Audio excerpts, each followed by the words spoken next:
Hello, everyone, and welcome. My name is Sam Bass. I'm with the Market Intelligence team here at Open Minds. And today, as part of our weekly Circle Elite Roundtable series, we have Open Minds Executive Vice President Meena Dayak and Jim Wallis, who's the Director of Business Development with Chestnut Health Systems. And today they'll be discussing nonprofit funding. Meena brings over 20 years of experience in the health and human services field to Open Minds. Ms. Dayak currently serves as Executive Vice President of Market Intelligence. Her areas of expertise include organizational strategy, analysis and execution, marketing plan strategy and management, media relations strategy development and implementation, and digital media planning and development. Jim is the Missouri Director of Business Development at Chestnut Health Systems since October 2016.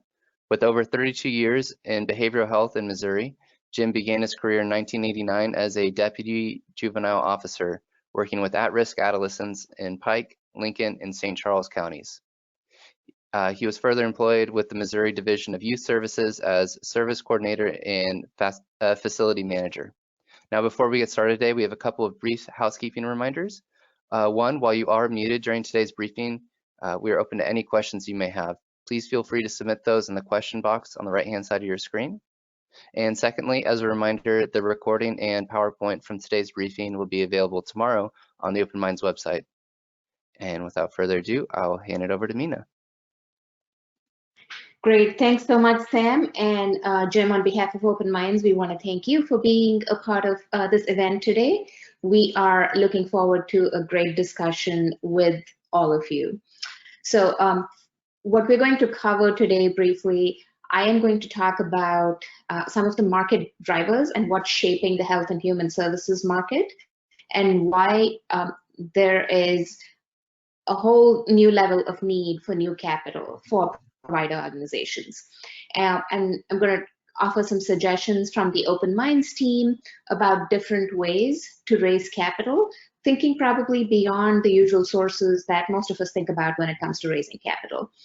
And I'll just go over those briefly. I'll go over what we need to do in terms of marketing and outreach to really be able to tell the story, to be able to make the business case to raise capital in all these different ways. And then I'm going to hand it over to our friend Jim here, who will talk about his on-the-ground experience and talk about a campaign that he has led at Chestnut Health Systems, and how an organization that traditionally has not relied on fundraising was able to be successful because they were really good with their brand and with their storytelling.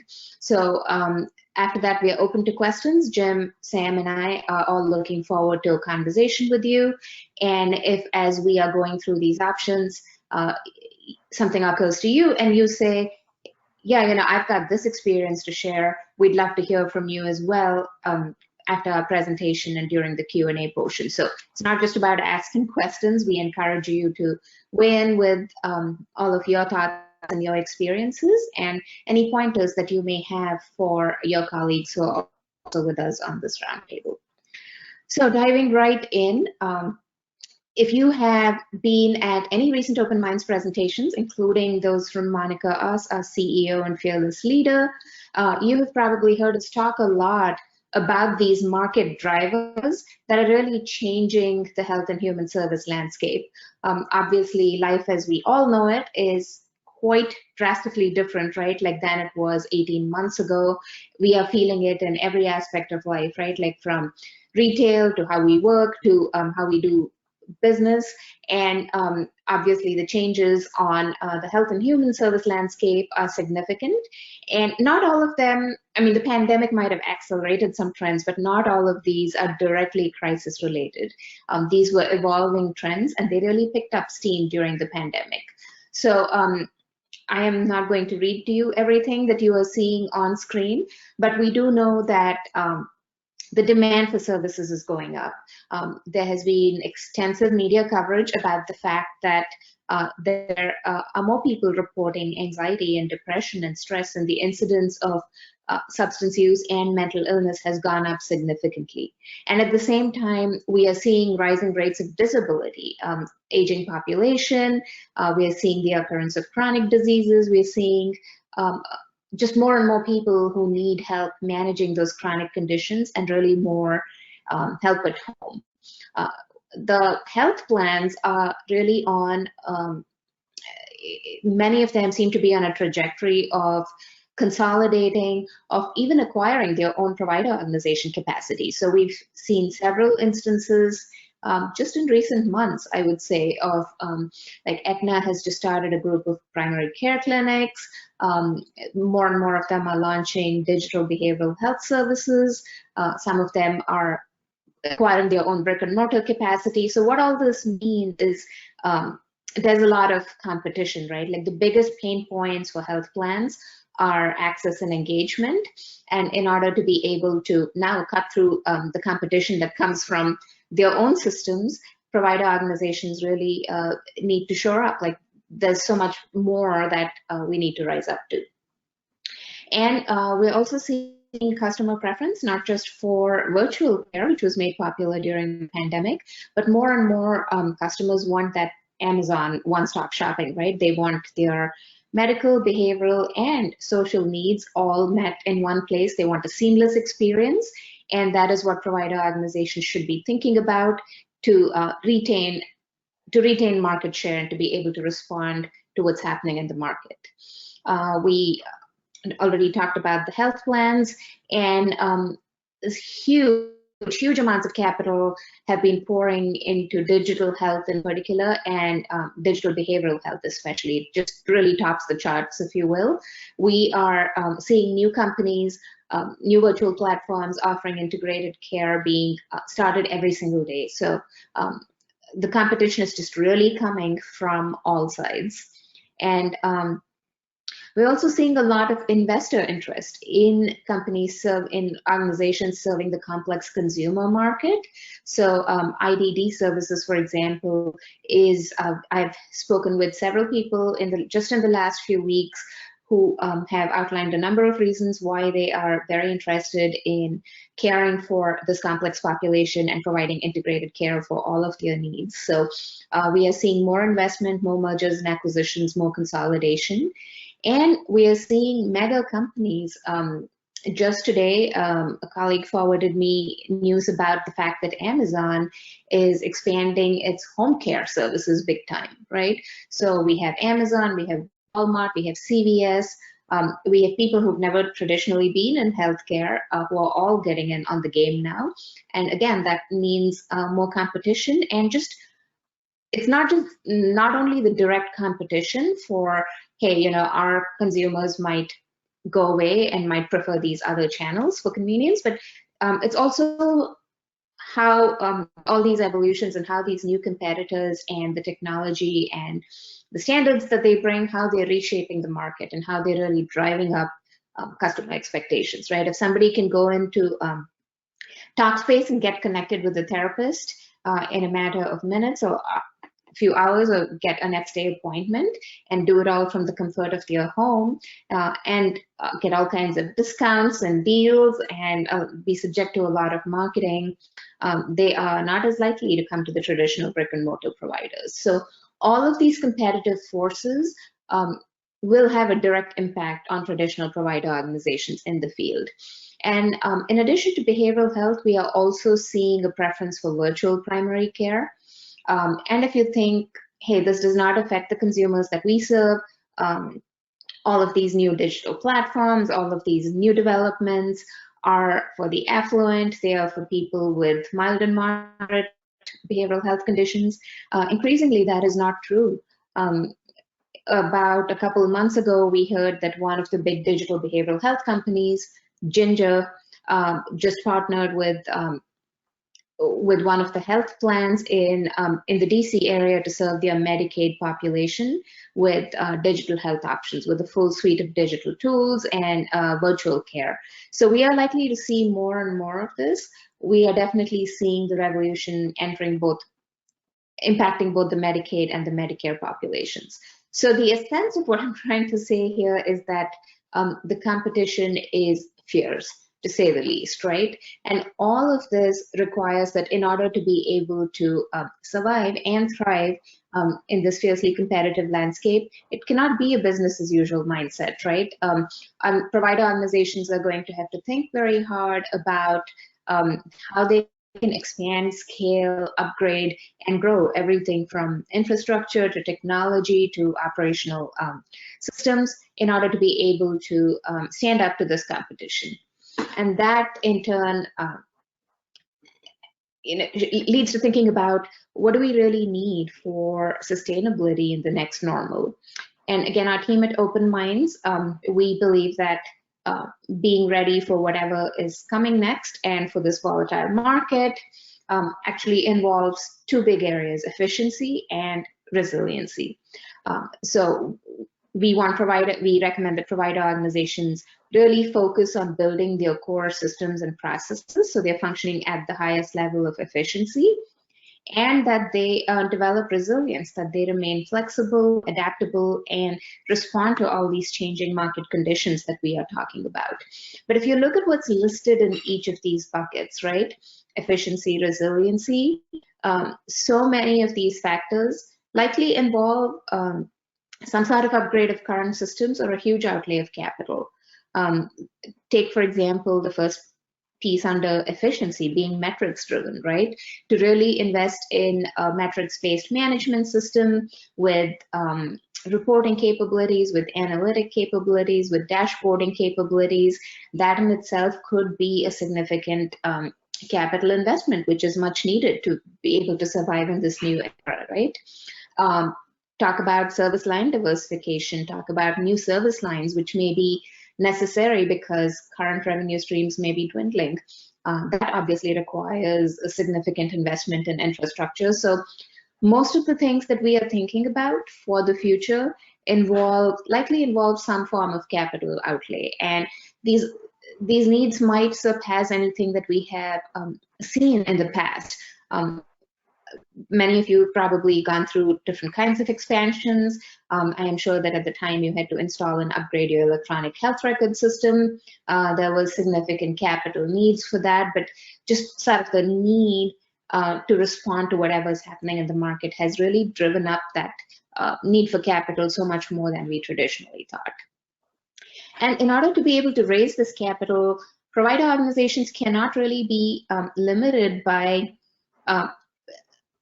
yeah, okay, this is all we can afford, or this is what we have in reserves, this is as much as we can do, and the rest is not for us, right? We really need a drastic shift from that way of thinking, and we need to start thinking creatively about if this is our strategic plan for sustainability, and it calls for all these kinds of expansions and upgrades and growth,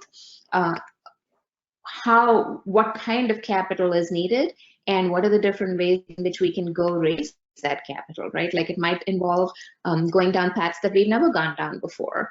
It might involve thinking about options that we formerly thought were just completely untenable. Anything from attracting investor interest to mergers and acquisitions to being on crowdfunding platforms. So we just have to be really open in our thinking to a whole range of new options. And our team at Open Minds recommends a series of 10 different options to get capital for growth. I am not going to go too deep into each of them, but I just wanted to run through these 10 options that we recommend really quick, just so, and this is probably not an exhaustive list, right? Like there might be many of you on our roundtable today who've done more, who've done other creative things, but this is kind of at least the range of things that you should be thinking about. There's debt financing and there's equity financing sort of on a broad level. And it's obvious, right? Like business loans, lines of credit with your local banks, with local financial institutions, where you have strong relationships, where your board has strong relationships. If you have a capital need, to be able to go pitch it to them and be able to see what kind of terms you can get credit on. Obviously, there's a lot. I am not a finance person, might be able to talk to this more, but a lot of factors are involved. But I think debt financing, it's certainly not easy to secure, but is one of the options that we should be thinking about. And in addition to loans and lines of credit, there might be an opportunity to issue corporate bonds, or to work with your county to look at what kind of investments are needed, and maybe even to look at municipal bonds for government-owned entities.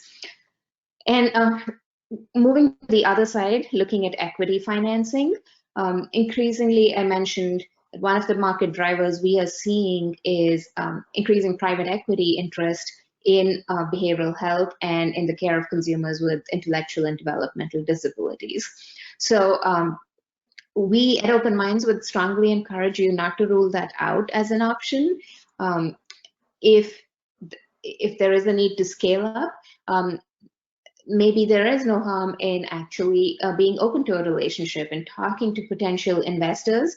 And the option is not always a full acquisition. It's not necessary that they should acquire you or that they will be replacing the entire team.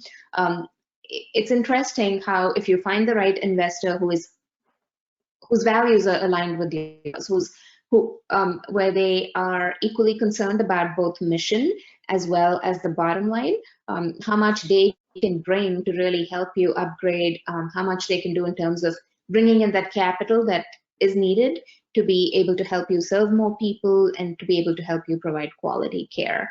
So definitely an avenue to be thinking about. Crowdfunding basically refers to raising small amounts of capital from a large number of investors, individuals, small donors.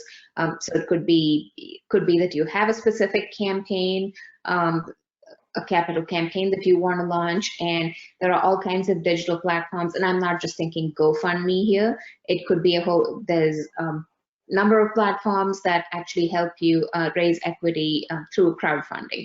And this, of course, will require pretty intense marketing, word of mouth, social media. But again, it's an option to it's one more tool to keep in your arsenal, right? And to be thinking about. Just really, this is all about expanding the possibilities and knowing what is available to you. And interestingly enough, what we've heard is that more provider organizations are rethinking their space, their facilities, their brick and mortar space, right? As we move to more hybrid services, as a lot of our patient services move to virtual, maybe our need for space, for physical space, is reducing. And there's all kinds of advantages to be had. So I was talking with somebody who mentioned that they are seeing more and more provider organizations actually sell some of their properties, residential homes, for example, sell them to a company and then lease them back, because that sale gives them that huge infusion of capital, and they're willing to bear the expenses of the lease. It's a trade-off, and it really depends on what they want, and it's one way to raise capital. There are real estate investment trusts, REITs, that you can work with as well on this front. Again, there are a whole range of options, but if you haven't thought of it already, we would encourage you to think about how you can use those brick and mortar facilities that you may no longer be using to provide care in creative ways. And speaking about how to leverage your assets, there's also accounts receivable financing, which some of you may have tried or not thought about. But if you have a significant balance of receivables, considering how you can sell that or loan that to somebody who would be able to give you cash, would be able to give you upfront cash for it, would also be a source of capital to consider. And there are capital campaigns. Again, more suited to those of you that are not for profit, but again, if you have a very specific project that for a defined period of time, and you say, okay, we haven't spoken of divesting facilities. If you're talking about we need a new facility, new construction, or a new technology, or some sort of an upgrade, setting your goals for it, defining, okay, we are going to look at funding for, fundraising for this for the next 1 year or 2 years, sort of a longer term, or it could be something shorter, right, like 6 months. And going about that defined campaign. So usually a capital campaign has a couple different phases. One phase is called, I guess they call it the quiet phase, where you are working with major donors, you're working maybe with your board, and you are quietly raising major gifts. A lot of your contributions come from there. And then you kind of, the next phase would be where you go more public and invite smaller contributions, donations, where you get the word out in your community, friends, family, and invite those who are really passionate about your cause to contribute as well. Obviously, this again requires good marketing, the ability to tell your story well, and obviously a really popular source for health and human service provider organizations is grants. There are any number of federal government grants, likely state grants, number of grants from private foundations. I know that this world is not new to most of you, but the only caution that our team at Open Minds would, we would just raise a note here to say, definitely think about why you're applying for a grant. Is the effort worth it? Because there are onerous reporting requirements, right? But the key is to really be thinking about sustainability. What happens after the grant runs out? You can't just depend on the grant being renewed or expect that funding will magically appear. Right from the get-go, you want a sustainability plan for how is this going to work out. But I think grants are, again, a great avenue for seed capital if you're trying to pilot something, if you're trying to try out a new idea. There could be technology grants, there could be very specific grants. So you just want to keep your eyes and ears open and have somebody monitor opportunities and see if there's anything that you would like to respond to. So M&A, mergers and acquisitions, on the same lines as private equity investments, there could be all kinds of possibilities for like-minded provider organizations to come together to consolidate, because size offers some definite advantages and economies of scale. There could be a lot of synergies.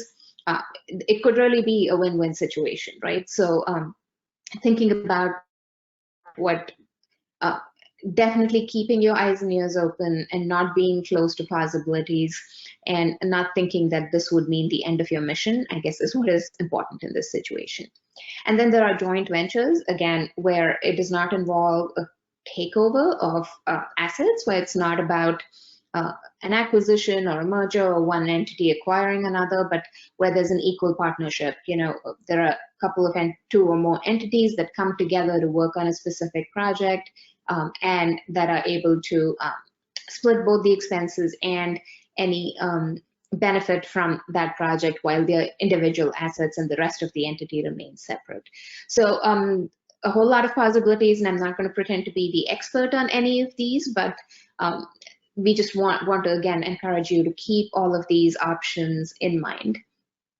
And going out to raise capital, whichever of these options it is, right? Like whether you are approaching your bank for a loan or a line of credit large enough to be able to fund your capital improvement, or whether you are trying to attract investors, or whether you want to have a conversation about a merger acquisition. One of the key things really is, how are you able to market? How are you able to tell your story? How are you able to make an effective case for why are you seeking the capital improvement? What is it going to do for you? How does it position you against the competition? How does it give you an advantage? And we believe that if you think with what we call the pitch deck approach, right? If you're actually putting together a presentation with 12 slides, with 15 slides, no more than that, where you are going over the key information, that actually helps you think through all the pieces of what you need to be able to make a strong case. You want to talk about your organization's track record, your prior performance, what you've done in the past. You want to talk about what problem you're trying to address, what solution you have to offer to that problem, and for whatever capital improvement you're proposing, you know, whether that be a new retail location, whether that be online scheduling and digital front door kind of tools to communicate more easily with consumers. You want to list, in short, without getting too much into the weeds, what that particular upgrade, what that capital improvement is expected to do, what benefits will it yield, and you want to set all this in the context of here's what's happening in the market, this is how this capital improvement will give us the competitive advantage, here's the business model we plan to use to be able to move it forward and to be able to use this capital improvement to advantage. Numbers speak louder than words, I would say. So wherever you're able to provide financial information, key data, definitely put that into your pitch deck. And finally, specify the ask. How much capital are you seeking? What period do you want it for?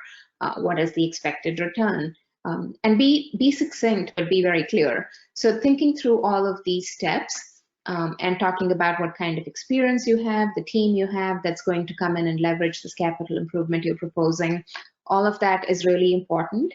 But this just really sets the stage for it's a lot of work. Are we really going to be able to qualify for this? Can we really do this?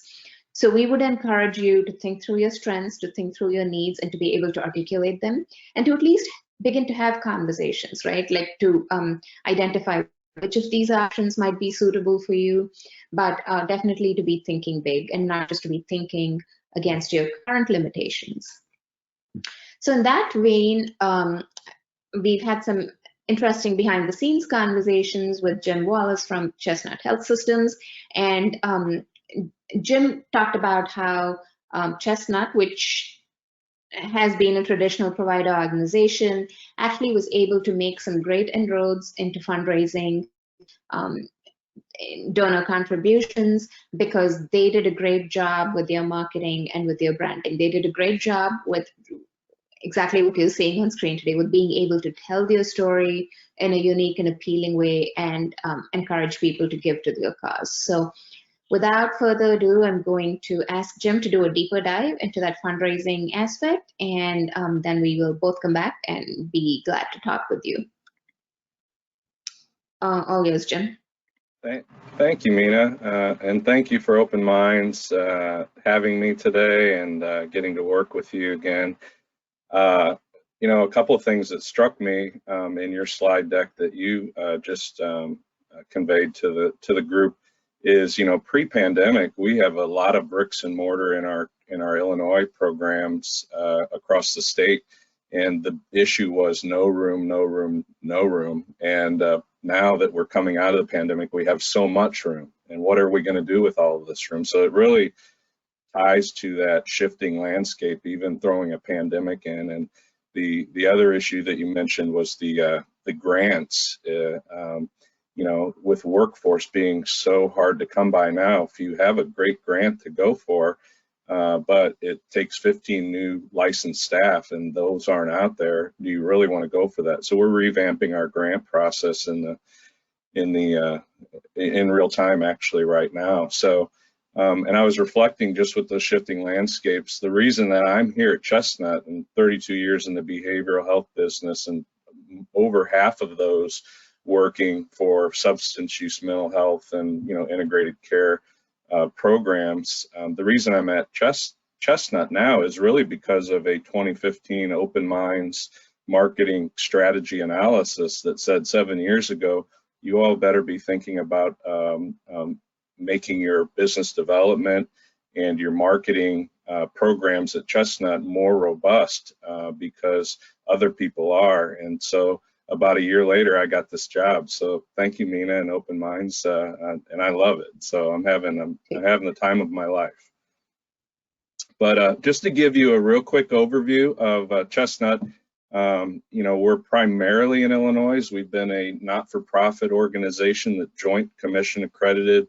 In a couple of years, we'll be celebrating our 50th year in Central Illinois, and then in the Metro East, just on the other side of the water from the Arch in St. Louis, Missouri. And I'll talk about this a little bit later because it's the ripple effects of doing a fundraiser or an awareness building event of what comes after. But we, since 2019, have been in Missouri doing programming, and that's really where I put most of my time and effort now. But we have provided historically substance use, mental health prevention, We have 2 federally qualified health centers and do credit counseling. We do a whole lot of things, and I think the point is treating that whole patient. If you've been around for a while in behavioral health, we've come out of that siloed approach of only doing substance use or only doing mental health to treating the whole patient. That's the wave of the future, and that's where we're at. So can you go to the next slide? I think what I want to do now is queue up, and Meena's going to help me here, just to give you a flavor of the video programming that we worked on, and then on the back end, I'll kind of talk about real quickly the time and effort and ROI that came of those videographies that we did. We're going to look at an adolescent care video. It's about 3 minutes. And then our GoFundMe, which is, you know, crowd raising or crowdfunding effort. And I'll talk a little bit about what that did for us in real time and then down the road. But if we can play those videos now and sit back and grab some popcorn and enjoy, hopefully.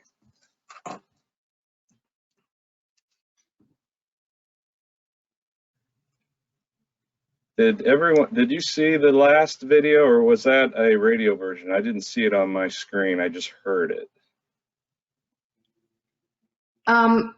Hopefully people were able to see it. Sometimes we, behind the scenes as presenters, are not able to see something because it's running. So if you didn't see it, let's just say that was the radio version, and we have links. We have a YouTube page we can get you, and actually there's several other videos that are like 1 minute in length, and it really is telling our story. So this is an initiative I want to kind of give a quick overview of. It's a lot of time and effort. It isn't one cameraman with a camera walking around taking some shots. It's a whole film crew. It's about a $30,000 investment. And I knew going into this, being that we are primary substance use mental health, that with stigma is a hard sell to raise funds. And so I looked at this initiative as more of a awareness building effort, telling our story, not being the best kept secret under the roofs where we provide the services, getting the feedback out there. So really was all the videos, a 6-month project, about 50 Chestnut staff involved, so many releases of information, securing bios, thousands of emails, 15 total hours of video shot. So I would spend almost a 12-hour day out in the field getting locations and things like that. You saw some of those on the video. When you take that 15 hours down, what we had, our end product was 4 videos, 10 minutes total. You saw 2 of the videos. We have a couple other that are testimonials and a mental health video on how somebody receives services for their mental health needs. 10 minutes, so 10 minutes to tell our story. And you know, I'll tell you, and then we can reference, and I'll kind of take Meena's lead. In real time, our ROI with our crowdfunding effort, and that was Jennifer's story, was about $6,000–7,000.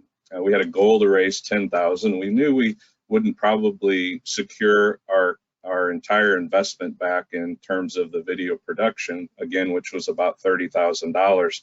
But I can also tell you that the exposure that these videos have given us, for instance, the adolescent residential care, we utilize that in so many capacities with our referral sources. And then that might be a parent that is a little bit leery in referring their child for substance use treatment at our location in Illinois, or a referral source like a juvenile officer.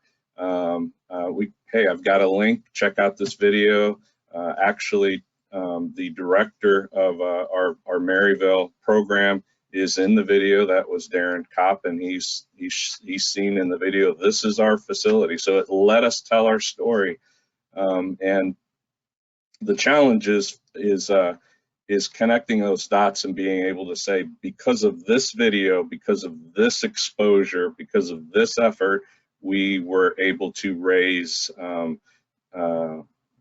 X amount of dollars, or we were able to expand and do programming and expand our mission and vision by moving into another state, for instance. But I can tell you the exposure and it's really made our development and our marketing teams more robust and has been really a focus with our social media, press releases. It's really changed the face of Chestnut from a behind-the-scenes publicly funded program to out there telling our story, building partnerships and collaborations. And I can tell you the ROI on that $30,000 investment was minimal.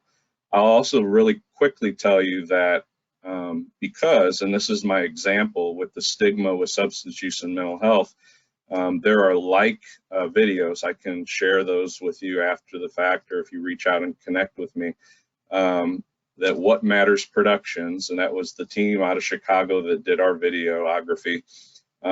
They did videos for a homelessness campaign in Chicago, and cancer research did the GoFundMe, the crowdsourcing, and raised over $250,000 independently on both of those projects. My reflection on that is those are less stigmatized issues. And perhaps the organizations that contracted with the production company had more of a fundraising board and fundraising background. But it works depending on what world you come from in telling your story and building awareness. And I think I really want to have time for questions, and anybody's got an example out there. But those, I don't know, Meena, do you want to shall I chat a little bit about Missouri and where we're at there? And Absolutely, yeah. Before we do that, Jim, can I ask you to talk a little bit more? I mean, the videos were fabulous. They really tell a powerful story. But from what I understand, you set out to do more of an awareness building, branding kind of campaign to spread the word about Chestnut Health. Did you start out What Matters thinking it would be a fundraising campaign, or how did that come to be? Can you talk a little bit about what your fundraising strategy was and how you actually raised the money that you raised? Sure, it was kind of when our CEO Dave Sherrar said, you know, I've grown up in Bloomington, Illinois, and we've been an organization here for almost 50 years, and somebody will come around the corner and say, hey, where do you work? And he'll say Chestnut Health Systems, and oh, my father or oh, my uncle 30 years ago got help and is a successful business person in the community now at Chestnut. And they know just a little pinhead of information about all that we do. And we've evolved from an addiction primary organization to doing integrated care. So how do we better tell our story? How do we better build awareness in where we're already at and where we want to go in new frontiers? But because What Matters Productions are experts at this and have done campaigns where fundraising is a piece of that, we wanted to kind of put that in as well, that we can create some scholarships for folks to get into treatment or go from our treatment into a recovery home setting for mental health or substance use. We wanted to do that. So Jennifer's story was a real story about somebody that was co-occurring disorder, substance use, mental health, that accessed, she had a child, I think when she first started receiving services was pregnant, so she accessed our federally qualified health center. We wanted to tell a real story with a real person and put that out with a crowdfunding. Now, obviously that's releases and permission from the storyteller, Jennifer, which she was great. And just to see what we had, we set a goal of 10,000. I look back at the GoFundMe, which is still active on the GoFundMe page, and raised a little bit, $4,000 or $5,000. But I know we also received some direct scholarships from some foundations that saw this video and were moved by it, that also went to enhance some of our scholarship programs to increase and that continuum of care, something that client may not get from Chestnut. Traditionally, we were able to supplement that with the funds we raised. But I had never any vision that we were going to raise, you know, hundreds of thousands of dollars. It just wasn't realistic. I really looked at this as a catapult to do more and get our name out there more. And those things have happened over the last couple of years. I can't tell you. Got a couple of examples, but can't tell you all the different things that we've done. Great. And so, Jim, are you thinking that at Chestnut, given sort of the success you've had with building awareness of your brand, that you might replicate the fundraising aspect of it at some point, given your needs? Yeah, I think it attunes us and gave us some skill sets to look at fundraising opportunities, and I think even now we'll probably pursue those on a smaller scale, maybe departmental or regionally. But since 2019, and this is my example for our Missouri expansion, our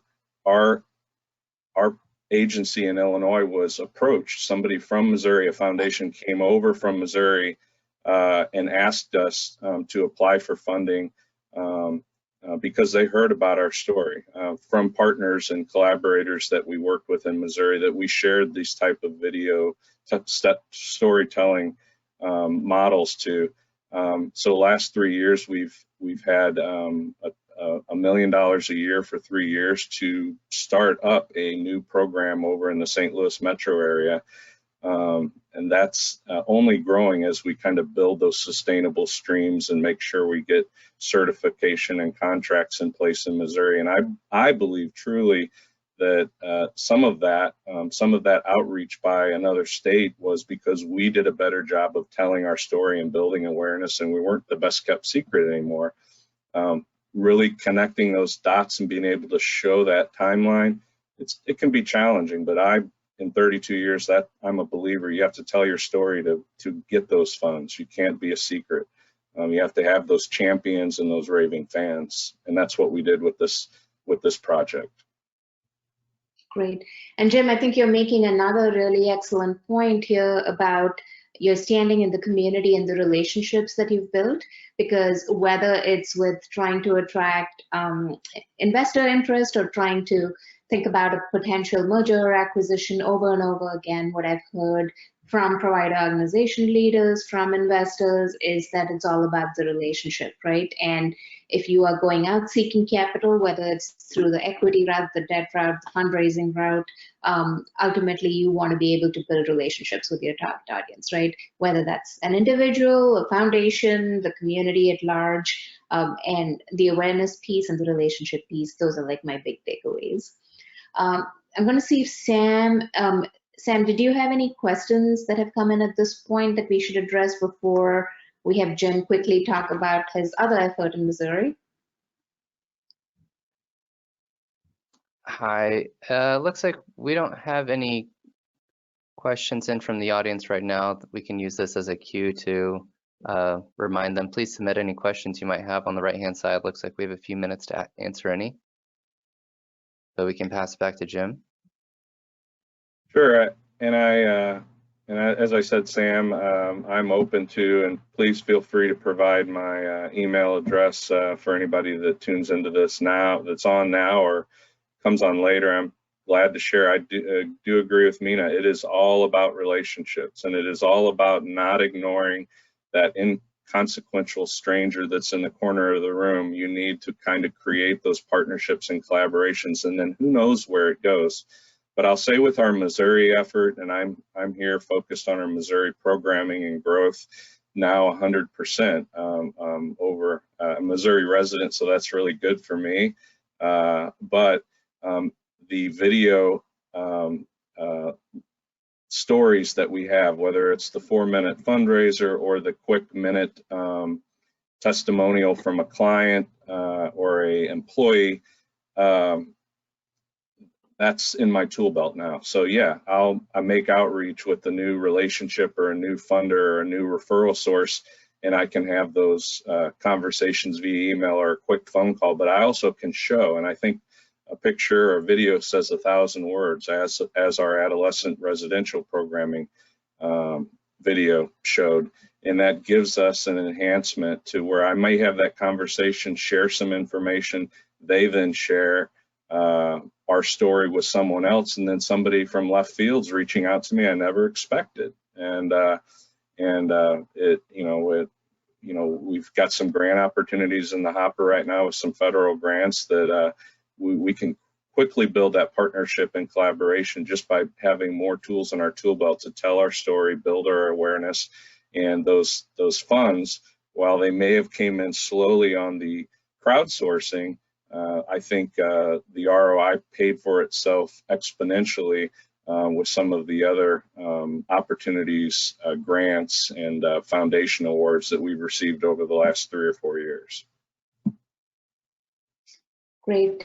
Thank you for that, Jim. I'm going to dial back and ask you, looking ahead, let's say the next 1 to 3 years, what are the big things for Chestnut? Where do you envision growth, expansion, things for which you might need additional funding that is not currently in your line of funds, available funds? Yeah, I think we're probably, like many folks that are on this call or attending to this webinar, struggling with workforce recruitment. I can tell you, and that's a great segue, we want to hire a counselor or a social worker that has the qualifications, the drive, the passion.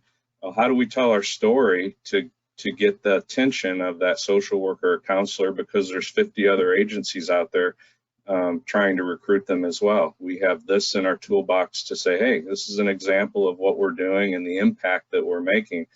But our workforce is really a big focus right now. I think we have a meeting next week, our strategic planning meeting, where while we're focused on partnerships and collaborations, I think that integrated healthcare piece, doing that primary care, our federally qualified health centers allow us to do that, but being able to balance, I think you can get yourself in a situation where you're doing integrated health and primary health over here and behavioral health over in another building, and it's not true integration. You're not truly working with that whole patient. So with dentistry, with primary care, that's a big focus, on how we blend that with our historical strength of the behavioral mental health substance use is critical, I think. And then in looking at housing and efforts like that, it's on that hierarchy of need with the patients that we serve. Great. So other than the fundraising that you've talked about, the awareness, the recognition, and being invited by foundations and others to apply for grants and so on, are there any other funding avenues that you are pursuing to raise capital at Chestnut? I go back to the slides that you shared at the beginning of this presentation, and while they might not traditionally be in somebody's mindset, fundraising, but being strategic for the grants that we go that give us the seed foundation to be able to do a new service line. And is it worth the ROI? Is it worth the investment? If we get the funding, will we be able to hire the workforce? Can we use existing workforce? And then that builds our structure. We started out just 2 years ago with our first hire in Missouri, and because of the diversification and some grants and some federal funding that have come from the CARES Act and the American Rescue Act, we've expanded our staff team in Missouri. While we're 700 employees across the agency, only 12 of those are in Missouri, but we have 12 clinical staff, and that I truly believe is that awareness and being strategic, looking for opportunities to bring funds in, and as soon as you bring them in, especially if they're a grant, 5-year grant from SAMHSA or HRSA, on day one, what do we do for year 6? How do we sustain that? And it's a strategy, and it's really a chess game, and it's a lot of fun for me. I enjoy it, but that's really how we're looking at raising funds, and we want to raise sustainable funds. We haven't really marched down the path of doing one-time fundraisers, and I believe, and some of the leadership at Chestnut has also agreed with me, you know, to really truly do that and do it well. And there's some great organizations that do that. Having that foundation, getting that, whether it's a separate fundraising board, there's a whole mentality of that to do it right. And if you're going to do it, you better do it right. Absolutely, yeah. I think we should have a whole different conversation about the role of the board in fundraising, and that's probably a topic for a different webinar.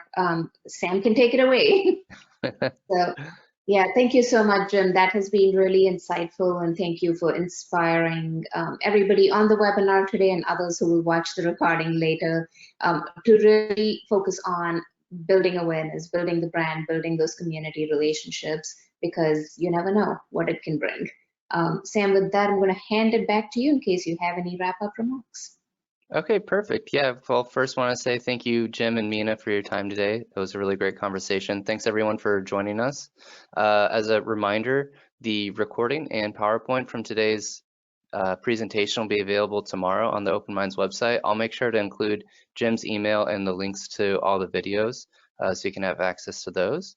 And then next week, please consider joining us. We're going to be back again with Melissa Fox, this COO of Ascenda Health, and she's going to be giving an overview of their advanced leadership development program. So you're not going to want to miss that. But other than that, thanks everyone for your time, and we'll see you next week. Thanks, bye.